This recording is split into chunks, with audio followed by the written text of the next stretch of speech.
these aren't the ones, but I think this is a good set. It'll work.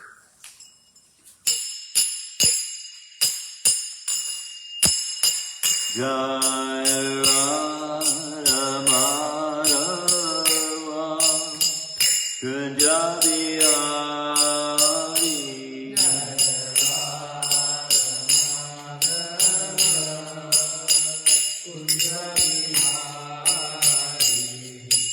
Gopi Jana Baba Girivaradari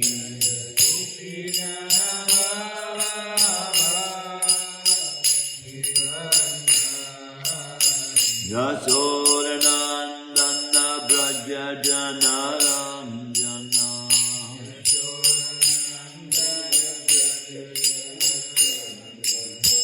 Yamuna Tira Vanachari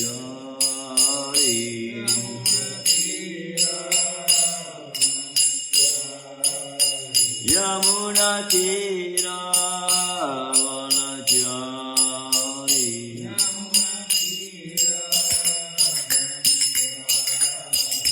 Jai Radha Madhava Punjabi Hari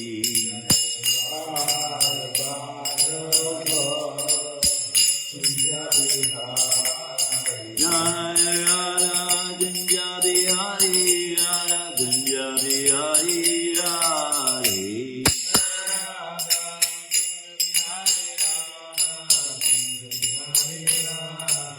Jai Jagannath, Jai Jagannath, Jai Baladev, my Subhadra.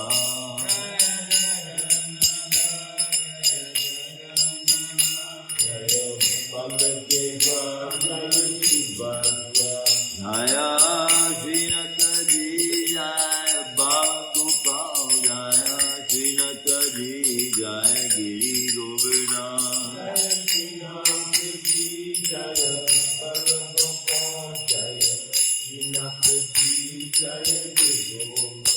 Jaya Gaurani Jai, Jaya Gaurani Jai, Jaya Gaurani Jai, Jaya Gaurani Jai.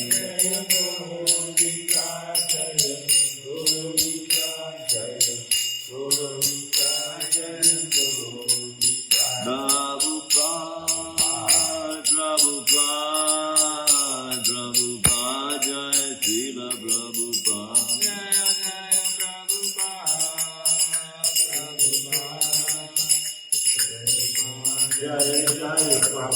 Jaya Jaya Gurudev, Gurudev, Gurudev, Jaya Jaya Gurudev.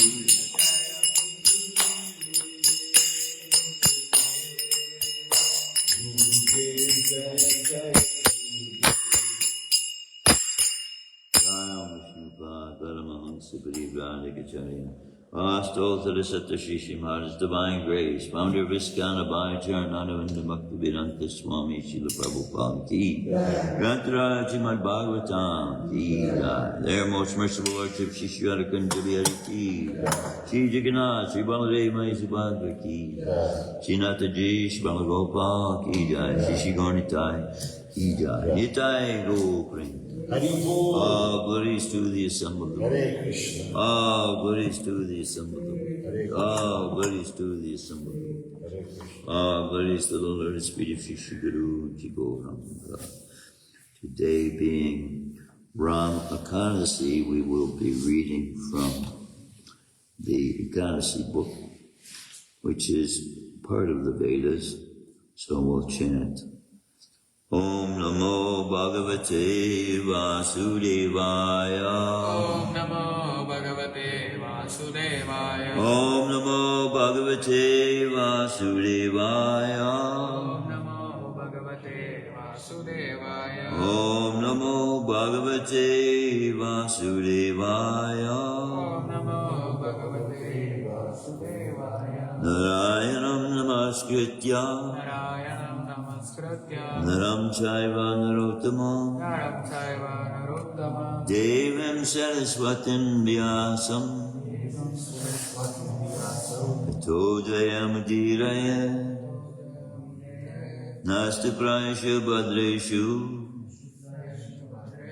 Nityam bhagavata sevaya Bhagavati uttama shloke Bhaktir Bhagavati Naistiki. Bhaktir Bhagavati Naistiki. Reading from the Ekadashi book from chapter 23 entitled Rama Ekadashi.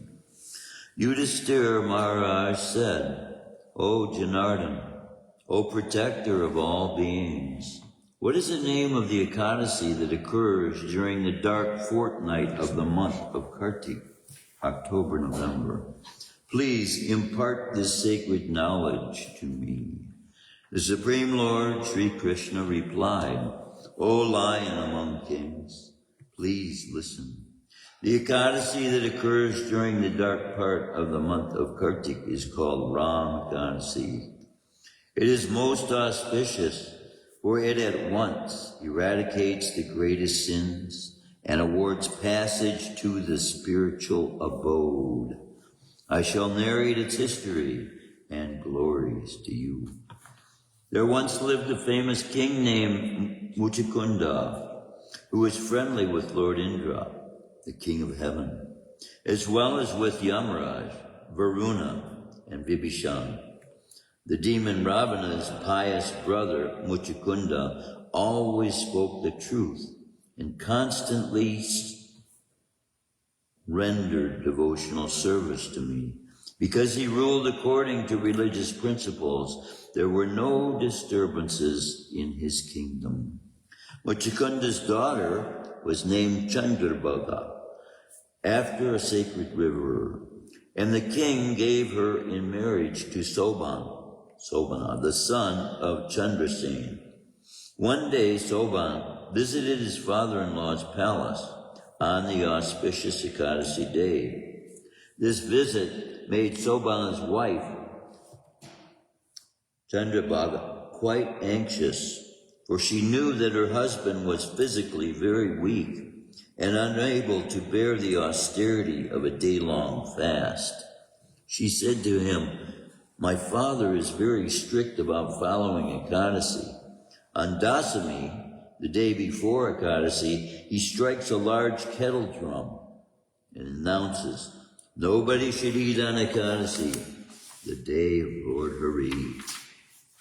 When Sobhana heard the sound of the kettle drum, he said to his wife, Oh, beautiful one, what am I to do now? Please tell me how I can save my life and obey your father's strictures at the same time. Chandrabhaga replied, My dear husband, in my father's house nobody, not even the elephants and horses, but to speak of human beings, eats on Ekadashi. Indeed, none of the animals are given their ration of grains, leaves, or straw, or even water on Ekadashi, the day of Lord Hari. So how can you escape fasting? My beloved, if you must eat something, then you should leave here at once. Now, with firm conviction, decide what to do. Prince Sobhan replied, I've decided to fast on the sacred Ekadashi day. Whatever my fate is, it will surely come to pass. Deciding this, Sobhan attempted to fast on that Ekadashi, but he became unbearably disturbed with excessive hunger and thirst. Eventually, the sun set in the west, and the arrival of the auspicious night made all the Vaishnavas very happy. O Yudhisthira, all the devotees enjoyed worshiping Lord Hari and remaining awake through the night. But to Prince Sobhan, that night became absolutely unbearable. Indeed, when the sun rose on Dwadasi, Sobhan was dead. King Muchikunda observed his son-in-law's funeral, ordering a large stack of wood assembled for the fire. But he instructed his daughter, Chandrabhaga, not to join her husband on the funeral pyre. Thus Chandrabhaga, after performing all the purificatory processes honoring her deceased husband, continued to live in her father's house. Lord Krishna continued, O best of the kings, even though Sobhana died because of observing Rama Ekadashi, the merit he accrued enabled him after death to become the ruler of a kingdom high on the peak of Mandarachal mountain. This kingdom was like a city of the demigods, very lustrous, with unlimited jewels set in the walls of its buildings. The pillars were made of rubies, and gold inlaid with diamonds shone everywhere. As King Sobhana sat upon a throne beneath a pure white canopy, servants fanned him with yak-tail whisks. A stunning crown rested upon his head. Beautiful earrings adorned his ears. A necklace graced his throat, and bejeweled armlets and bracelets encircled his arms. He was served by Gandharvas, heaven's best singers, and Apsaras, celestial dancers. Verily, he resembled a second Indra. One day, a Brahmin named Somarsharma, who lived in Muchikunda's kingdom, happened upon Sobhana's kingdom while traveling to various places of pilgrimage. The Brahmin saw Sobhana in all his resplendent glory and thought he might be the son-in-law of his own king Muchikunda. When Sobhana saw the Brahmin approaching, he immediately rose from his throne and welcomed him. After Sobhana had paid his respectful obeisances, he asked the Brahmin about his well-being and about the health and welfare of his, Sobhana's father-in-law, his wife, and all the residents of the city. Somasharma replied, O king, all the subjects are well in your father-in-law's kingdom, and Chandrabhaga and your other family members are also quite well. Peace and prosperity reign throughout the land. But, O king, I'm astonished to find you here. Please tell me about yourself. Nobody has ever seen such a beautiful city as this. Kindly tell me how you obtained it. King Sobhana said, because I observed Rama Ekadashi, I was given this splendid city to rule. But for all its grandeur, it is only temporary. I beg you to do something to correct this deficiency. You see, this is only an ephemeral city. How may I make its beauties and glories permanent? Kindly instruct me.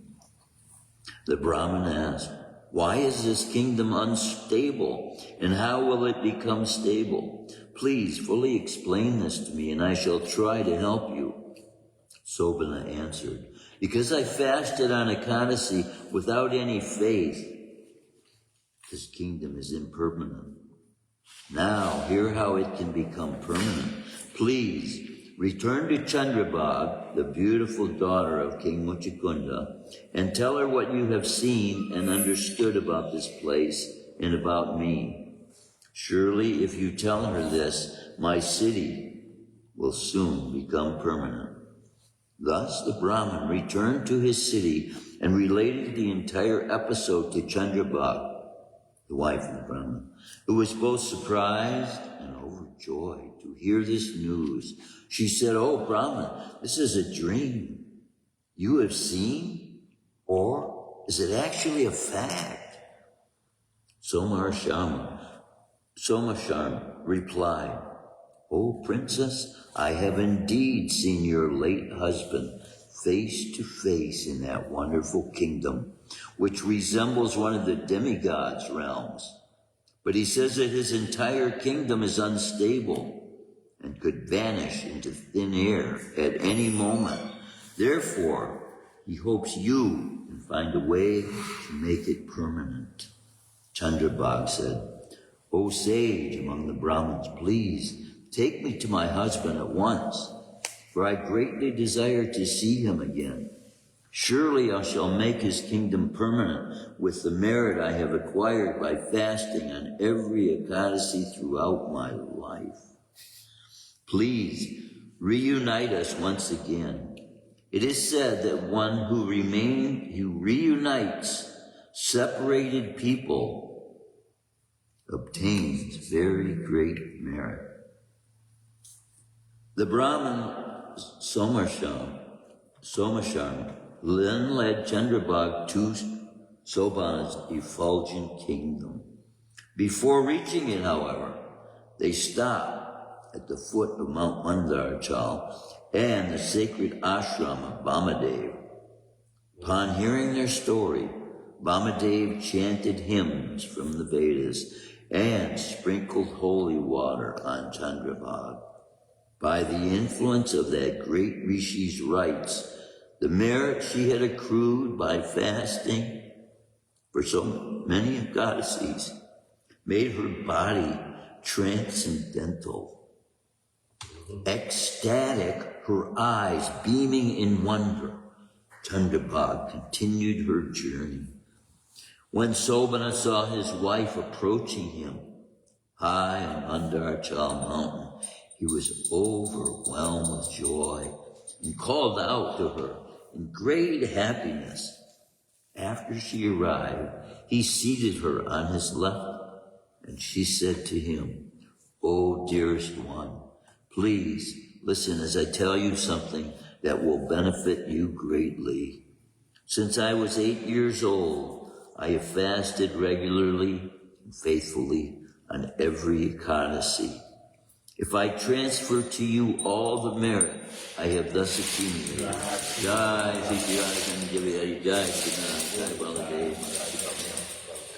their lordship's curtains will be opened and we will see them face to face. Your kingdom will surely become permanent, and its prosperity will grow and grow until the coming of the great inundation." Lord Krishna continued, "O Yudhisthira, in this way Chandrabhag, who was beautifully decorated with the finest ornaments and had an exquisite transcendental body, at last enjoyed peace and happiness with her husband. By the potency of Rama Ekadashi, Sobhana found his kingdom on the peaks of Mandarachal hill, able to fulfill all his desires and bestow upon him everlasting happiness, like that achieved from the Kamadhenu cow. O greatest of kings, I have thus narrated to you the glories of Rama Ekadashi. Anyone who observes sacred Ekadashi during both the light and the dark fortnight of each month is undoubtedly freed from the reactions to the sin of killing a Brahman. One should not differentiate between the Ekadashi of the light and the dark part of the month. As we have seen, both can award pleasure in this world and liberate even the most sinful and fallen souls. Just as black cows and white cows give milk of equal quality, the Ekadashis of the dark fortnight and the light fortnight award the same high degree of merit, and eventually liberate one from the cycle of birth and death. Anyone who simply hears the glories of this sacred day, Rama Ekadashi, is freed from all kinds of sin and attains the supreme abode of Lord Vishnu. Jai Rama Ekadashi ki jai. Now, as is the habit I've been taking to on Ekadashi, we can recite the names of all the Ekadashis to get the full benefit,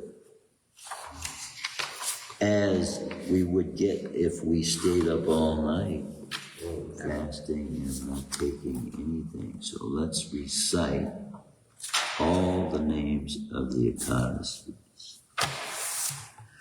Utpana, Mokshara, Safala, Putrana, Satila, Jaya, Vijaya, Amalaki, Papamochani, Kamara, Bharutini, Mohini, Apara, Nirjala, Yogini, Padma, Kamika, Putrana, Aja, Parivartini, Indira, Papankush, Rama, Haribodhini, Padmini, Parama.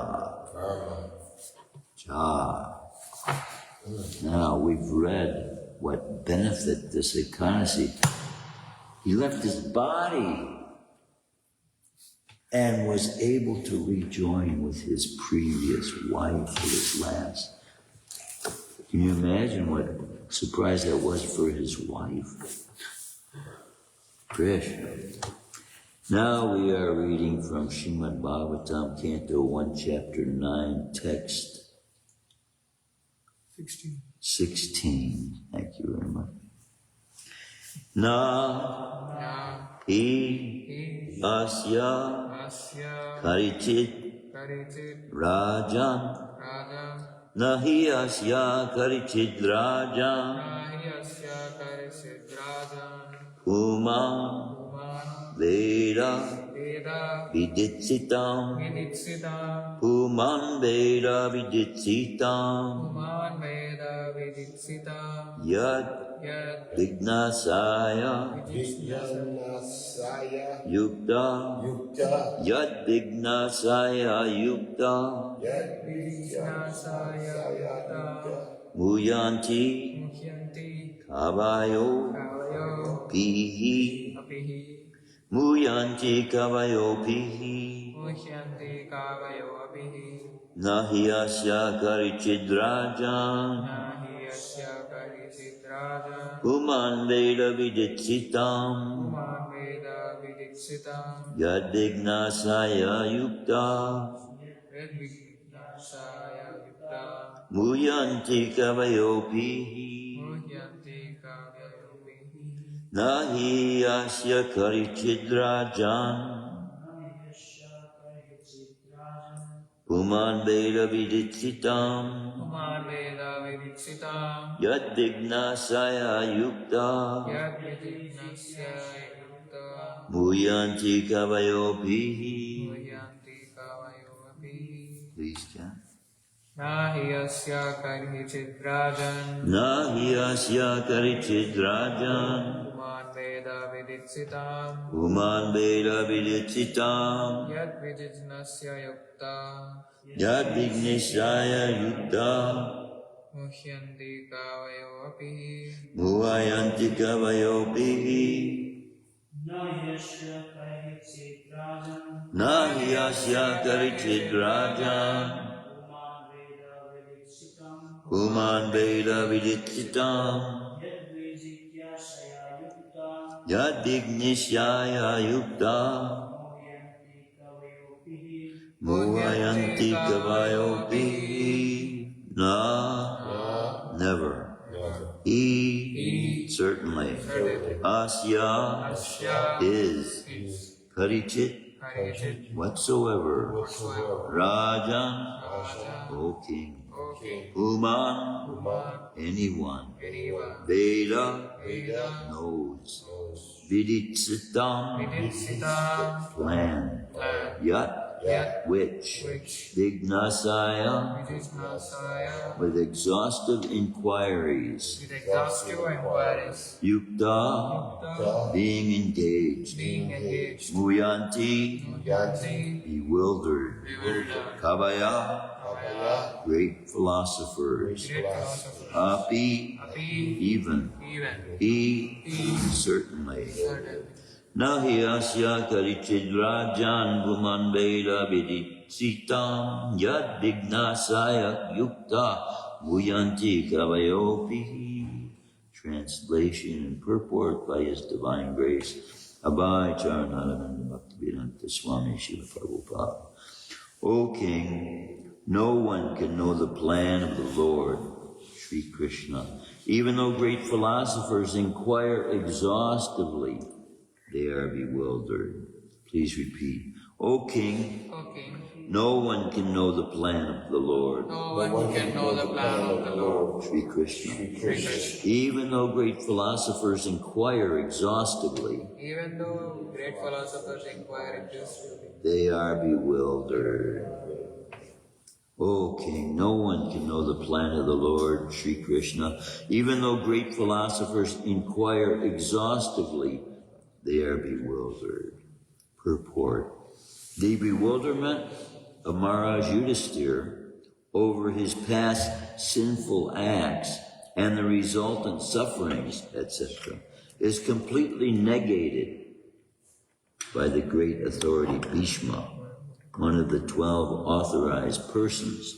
Bhishma wanted to impress upon Maharaj Yudhisthira that since time immemorial, no one, including such demigods as Shiva and Brahma, could ascertain the real plan of the Lord. So what can we understand about it? It is useless also to inquire about it. Even the exhaustive philosophical inquiries of sages cannot ascertain the plan of the Lord.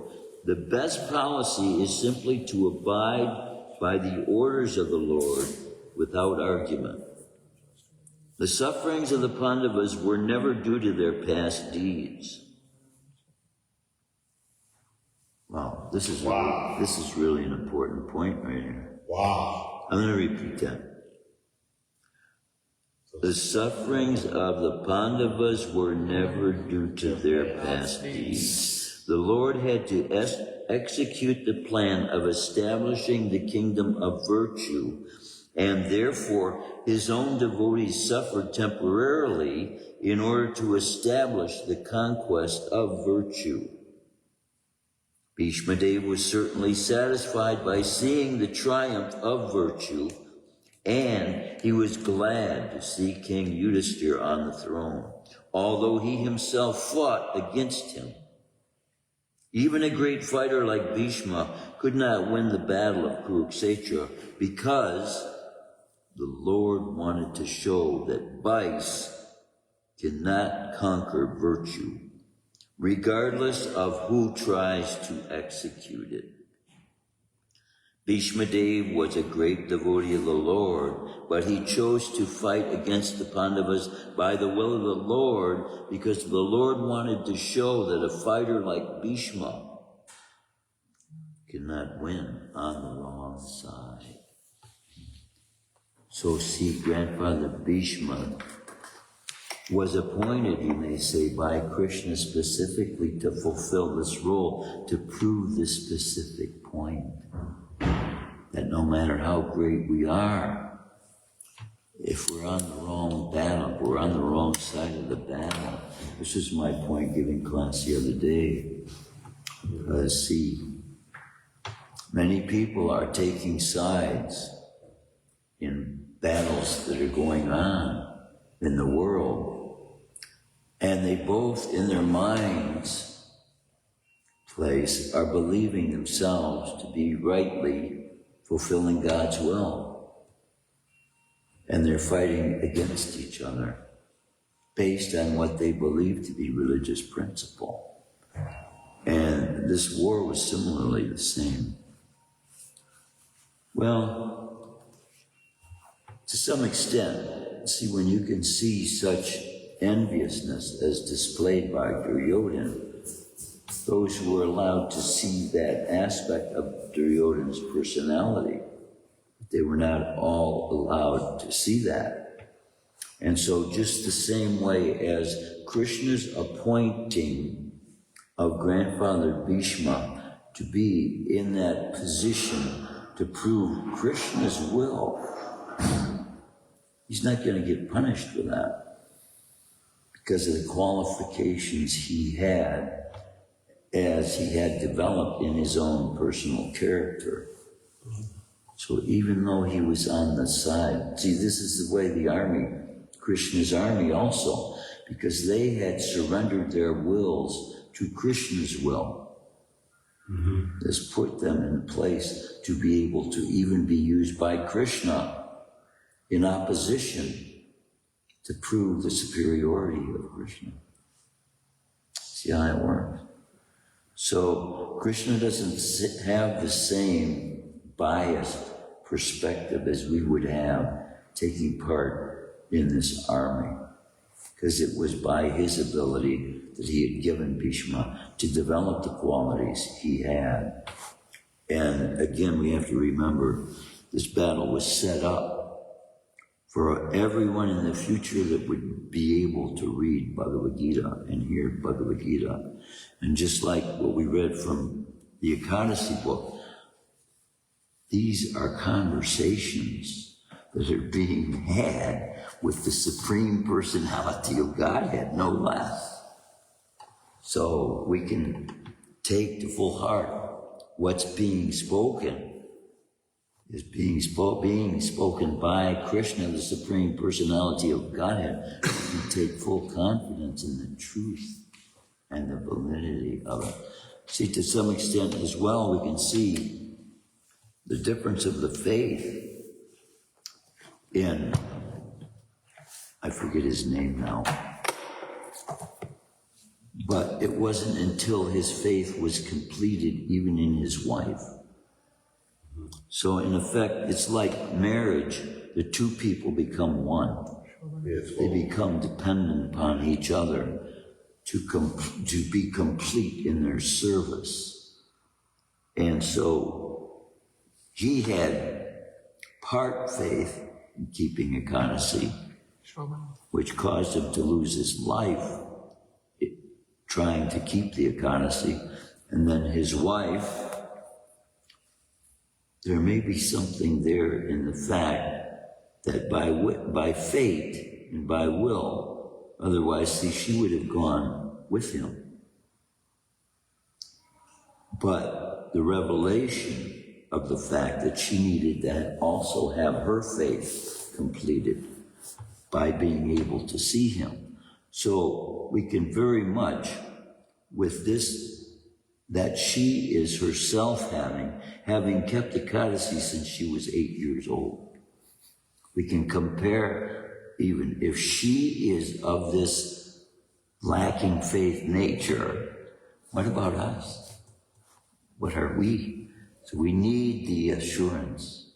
And Krishna, as we keep these Ekadashis, each one building more and more merit, Krishna is going to reveal to us eventually the totality of what those keeping those Ekadashis will be.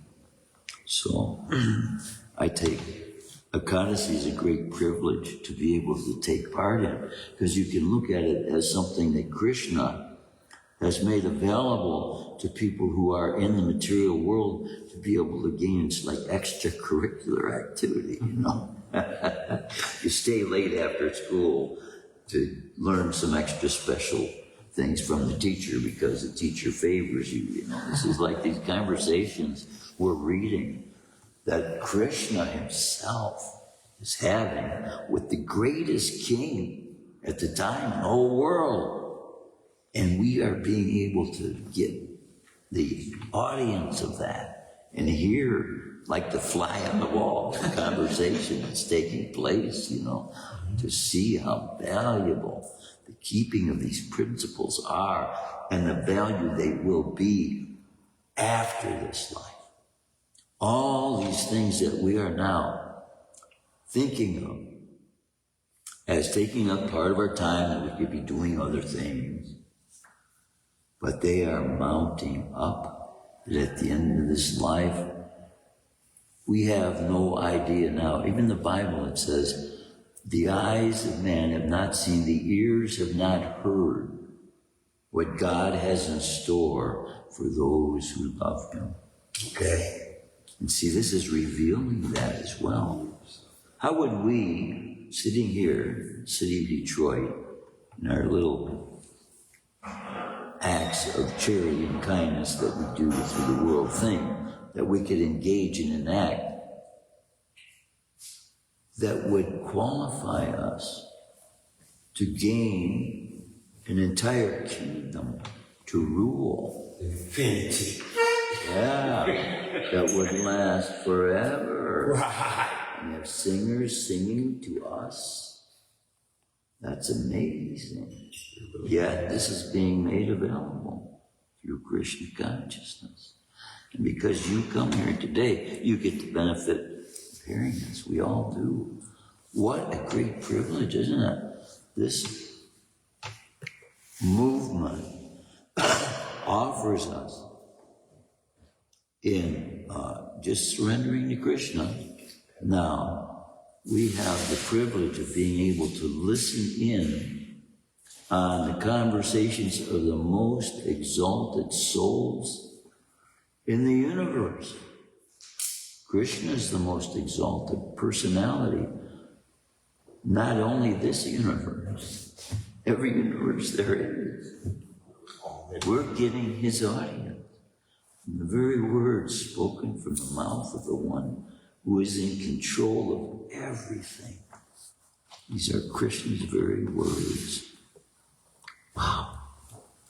I'm overwhelmed, you know. I can think about this for the rest of the day and be satisfied. And it just distracts me from thoughts of the mind that would otherwise lean towards thinking about what I'm going to eat, something I'm going to do to have fun. Just listen to the words Krishna is saying and the value and how significant it seems to him.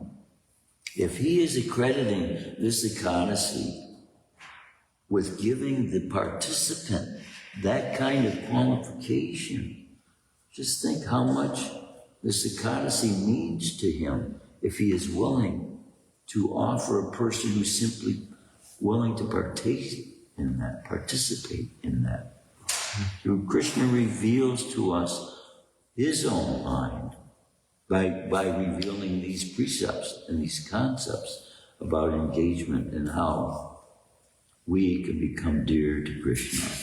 He reveals to us what is dear to him, and by that revealing to us what acts we need to engage in order to become dear to him.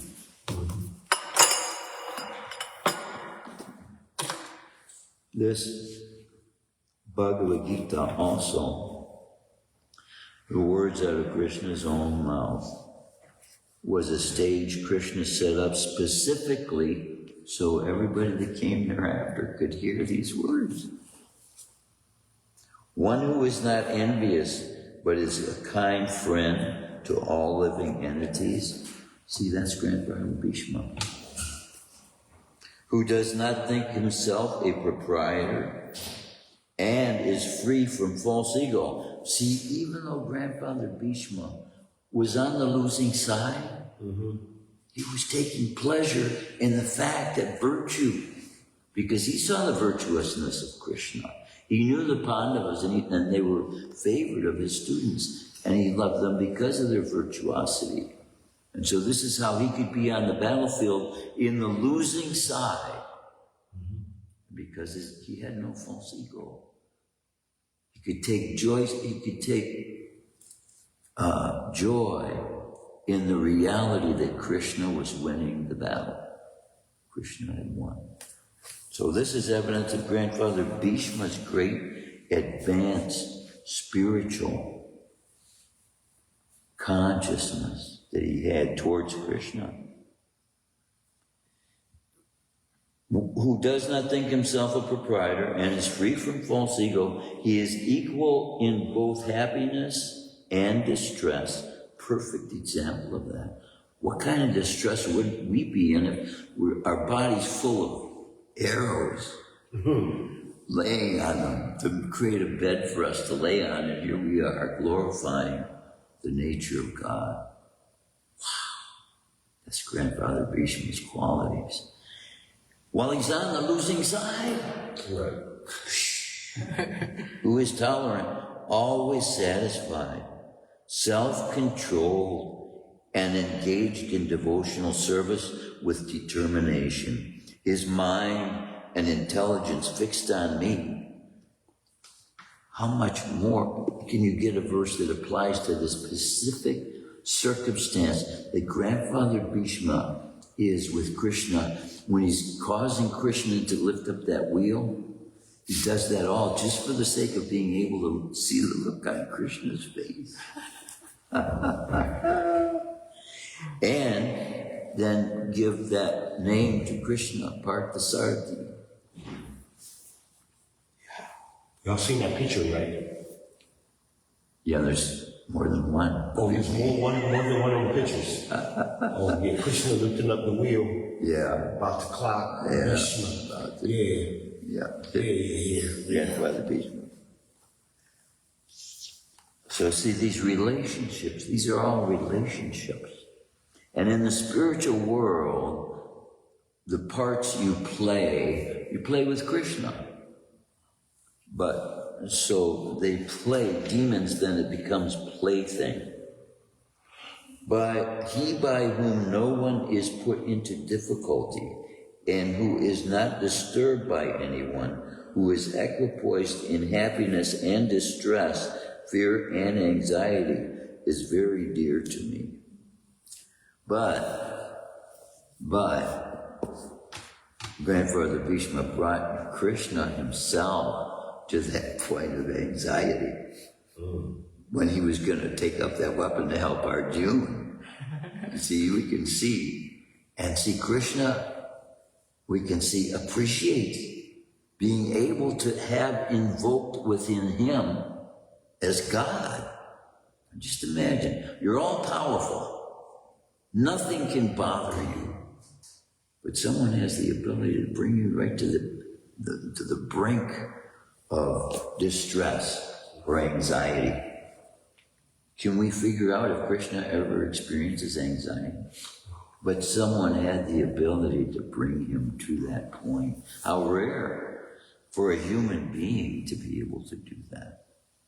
My devotee, who is not dependent on the ordinary course of activities, who is pure, expert, without cares, free from all pains, and not striving for some result, is very dear to me. So see, we can see how Krishna's here revealing his feelings toward Grandfather Bhishma at that point. One who neither rejoices nor grieves, who neither laments nor desires, and who renounces both auspicious and inauspicious things. Such a devotee is very dear to me. One who is equal to friends and enemies. Another quality of Grandfather Bhishma, look at that. Who is equipoised in honor and dishonor, heat and cold, happiness and distress, fame and infamy. Who is always free from contaminating association, always silent and satisfied with anything, who doesn't care for any residence, who is fixed in knowledge, who is engaged in devotional service. These are all the descriptions of devotees who have gained those abilities by surrendering to Krishna. Such a person is very dear to me. God, it's nice to hear that God actually, there's some people that God actually likes. He's not going to send them to hell, you know. Those who follow this imperishable path of devotional service, that's you. That's every one of you that I'm telling this to. Because this act of hearing is also devotional service. So just by hearing this, Krishna is saying, you are dear to him. And who completely engage themselves with faith, making me the supreme goal, are very, very dear dear to me. That's Krishna's perspective. And Grandfather Bhishma. Yeah. Those verses reveal. So no matter what side we may find ourselves on, if we do find ourselves capable of seeing Krishna and in our minds realizing what place Krishna has in everything, in every part of our lives, we may lose the battle, but if we're remembering Krishna, we'll win the war. The war is what comes after this life. The war against Maya, the war against the illusion that we are the controllers. So it's a good way to learn that we're not the controllers when we lose in a battle, but still if we can hold Krishna in our heart, no matter what the external circumstances of the world seem to be expressing, Krishna's divine transcendence goes beyond that. And that's why he explains all these circumstances, that we may be aspiring towards being a perfect Brahman, being perfectly clean and all these specific things. If we don't develop the attachment for Krishna, all those things are just aggrandizement of the self-ego, the false ego. So even the purpose we are doing, what we are doing, has a lot to do with the end result, what we will get from the end result. So the war that Grandfather Bhishma was engaged in, his purpose was different from the purpose of Duryodhana and Dronacharya. I don't know Dronacharya's heart, because he's also a righteous soul and was very much displeased with his son Ashwatthama committing this heinous act, because he taught fairness in Brahminical culture. The Kshatriya finds his strength in his engaging in activities through the day that are beneficial for humankind, say the least. But the Brahmins are the ones who give deliverance. The Kshatriyas give deliverance.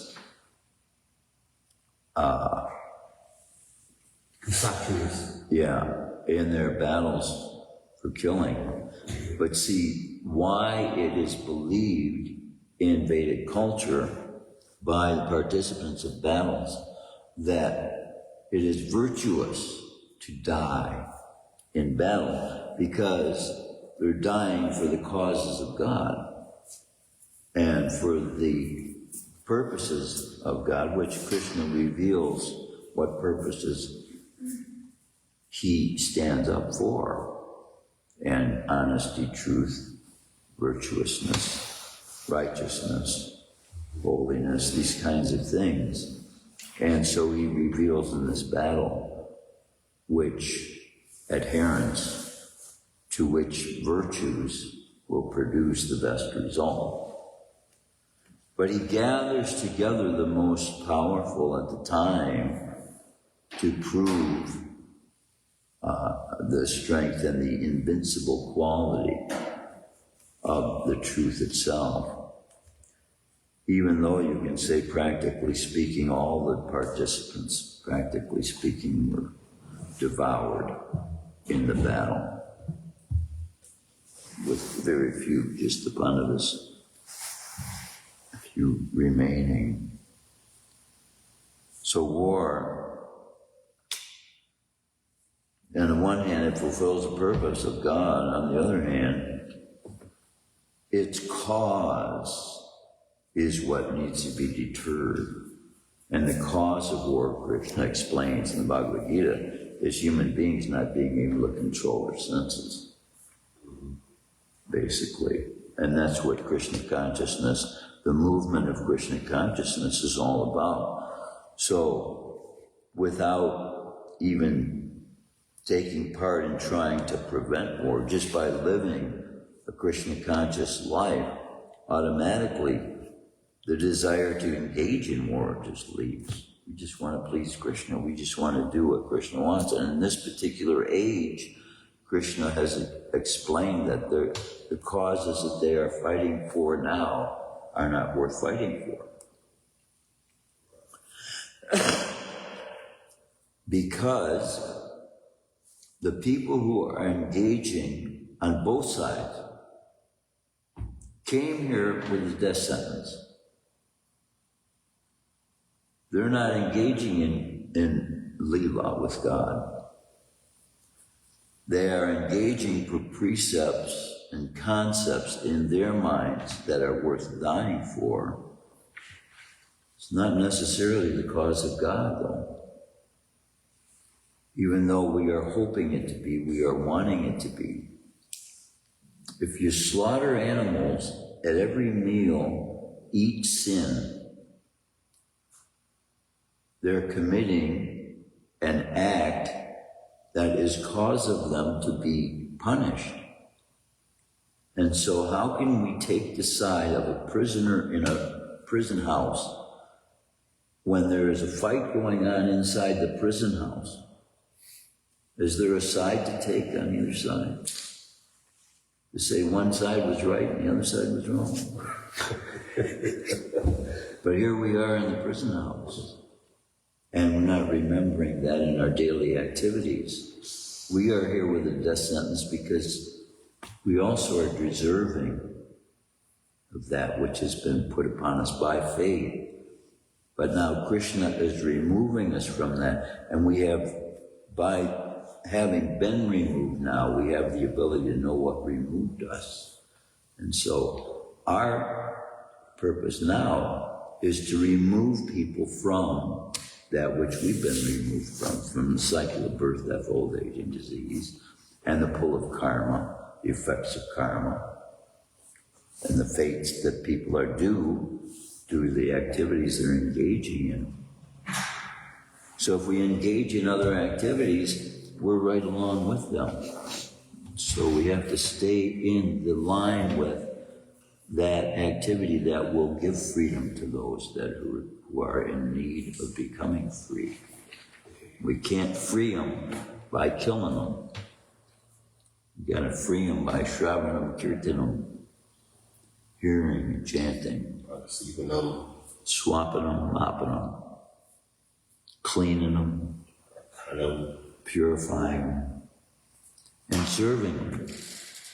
So by serving Krishna, actually, that is the real position of serving mankind. Because if we were serving ourselves, even though we are part of mankind, it does no good for anybody else. But by serving Krishna, it does good for everybody. Because you put out the energy of Krishna, which is a healing force, which is a uniting force, which is a life-giving force, and a rewarding force. Krishna is. And all that becomes experienced by the chanting of his name, which is his darshan. So the chanting is not different from the reading and hearing, because the name carries with it the same qualities as the person we're naming, unlike everybody else we've named in our world, in our life. The naming of Krishna includes in the sound his qualities. It is uniquely his name. Although we say Krishna is actually a name of Arjuna. And we say, by the chanting of Krishna's names congregationally, then the society that engages in that will have the rains needed for the production of their foods. So it is said that by the chanting of the names, rain comes. By the chanting of Arjuna's names, rain stops. But I forget how many names Arjuna has. Is it 100 names? Arjuna Might be has 10. 100 names. I'm not sure. It might be 10. Might be 10 names. Right. That's about right. 10 names. But one of those names of Arjuna is Krishna. Oh, Krishna. Yeah, he's also called Krishna. okay. And because of the closeness, see, he's a perfect example of friend of God. It's like we have, in the Bible, it is explained in a very short one-verse thing. Enoch walked with God. He was a friend of God. It's like it, you know. It's all you get to know about what did he do to get there? Yeah. You know? And got taken away with a dime. Taken away on a fiery Chariot, yeah. flaming chariot. And he never died. And he never had to leave his body. And see, that's how we see with Narad Muni. We see with... They took his whole city. Enoch's whole city went to heaven. Took his whole city. Yeah. See, this is an example as well, which these kinds of gifts of God are somewhat veiled for mankind because there's so few that deserve. And then it is those that will develop by surrender in the future that they become initially exposed to it because their desires start leaning towards wanting to know more and more about God. The more we want to know about God, the more Krishna wants to reveal to us. And that wanting brings us to states of qualification because it is more Krishna's wanting than it is ours. Mm-hmm. Because all the likenesses we've formed by the taste we've developed with the physical body creates desires within the mind. And so it is those desires that desire for Krishna takes the place of that frees us from the results those other desires would otherwise lead us into. Which these seem like, these are simple precepts that people, don't take for granted, but when you put them together, they're like common sense, right? And so we use common sense every day. After a while, it becomes part of us. And our activities become part of the freeing nature that normalcy in our minds will become. Because being free from death for a devotee is a state of normalcy. I don't know. I don't give much thought. I don't know. I give much thought to dying. We do actually think about it. Everything we're preaching about is freeing people from dying. And I've just recently come to realize the reason we do have to die is because we've all committed such an offense. In order to be purified from the act, it's got to be wiped out of our memory, so we go through death. Death is forgetting. We think about death because we want to die in Krishna consciousness. Oh, that's a good point. Yeah. We're wanting to die. We're wanting to leave our body. We don't like using the word die. Yeah. Well, we want a better opportunity for performing our service. Yeah, right. We want to leave our bodies in Krishna consciousness. Yeah. Right. We want to use them while we have them. Utility is a force. Utility is a principle. Purity is a force. So we want to use everything we have in Krishna's service to the last drop. Right. Good to the last drop. Better way to put it. But we are anticipating with great savor what it will be like after this life, right? So it's not the death we dwell upon, it's what comes after. Yeah. That we're thinking about, that Krishna consciousness enables us to think about. And so, see, most people, when the word death is even brought up, that is in and of itself the end that they would think of. And that's why fear comes, because they think of it as an end. Devotee sees death as the beginning of another start, something else.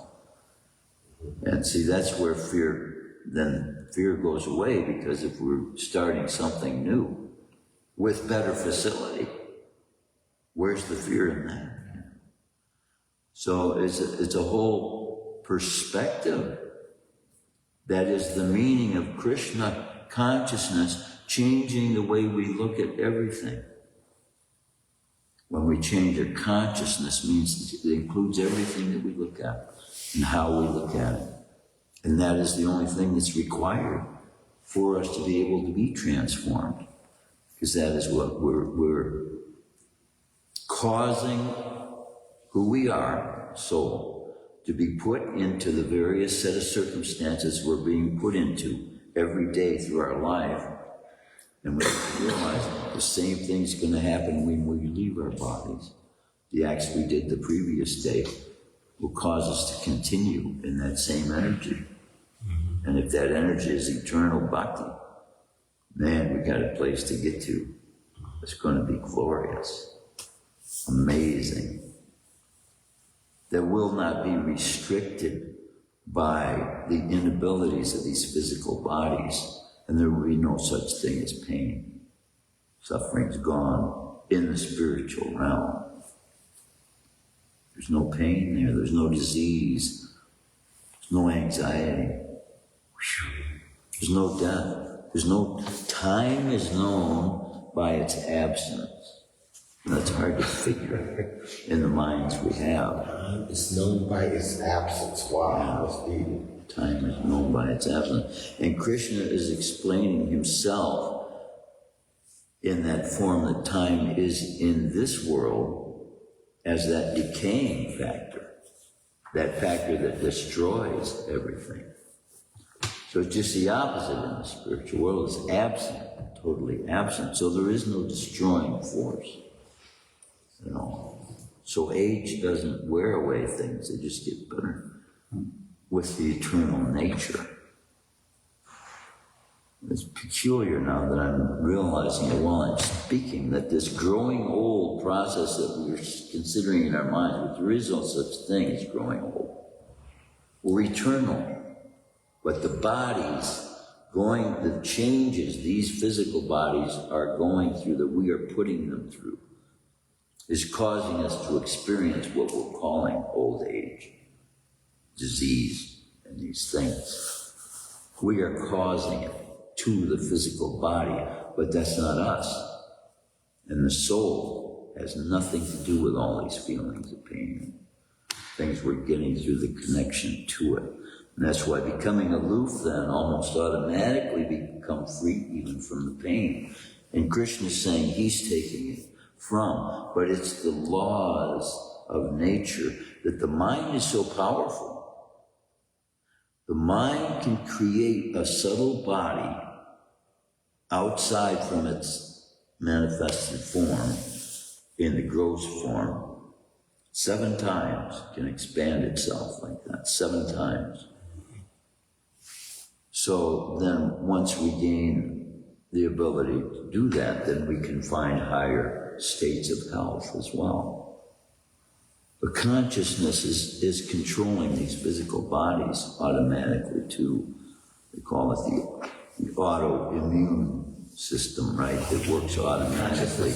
But we have to put the right things into it in order for it to work. The same way with spirituality.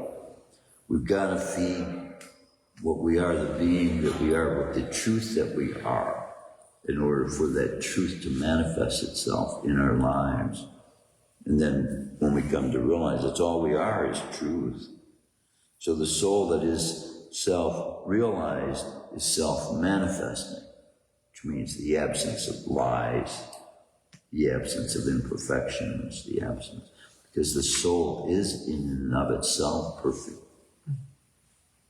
And so what Krishna conscious activities is allowing us to do is more and more manifest the soul. But still, as long as we have a material body, the manifesting is not going to happen. Lord Chaitanya could do it. When he manifested among the Maya bodies, they saw a light brighter than it's described as billions of suns. See, he can give us the ability to see that also. Right now I can't even see one sun, for more than 5 seconds or so, my eyes are burning out. And it will do damage to these eyes if I let it. But Krishna can give us spiritual eyes. That's what he gave Arjuna on the battlefield. That's what he gave the speakers of Bhagavatam and Bhagavad Gita to be able to see with different eyes than the ones they had. So if you can expand your body 7 times, you're expanding the eyes that you have. So Krishna can give you a vision of whatever he wants you to see, whenever he wants you to see it. He can let you see the future, exactly how it's going to happen. You know that famous video they have of the airplane flying into I saw that years before it happened. Oh, wait. Yeah. Oh, wait. But I didn't know it was applicable to the future. I thought it was for right then and there, and I made my mother cry because she was taking a flight. She'd already bought the ticket for, and I thought it was given to me as a warning for her. But see, we have to be aware of what warnings are being given to us for the applicable time and circumstance. Very important. All these things, we have 4 processes of realizing God: meditation, deity worship, Parasivanam. What is it? Deity worship, meditation, and then what is Japa. No, that's now. But what is fire sacrifice? It's fire sacrifice. So, but they each all have their applicable place for performing those specific activities, for getting back to Godhead at those times. And now we're performing all 4 of those.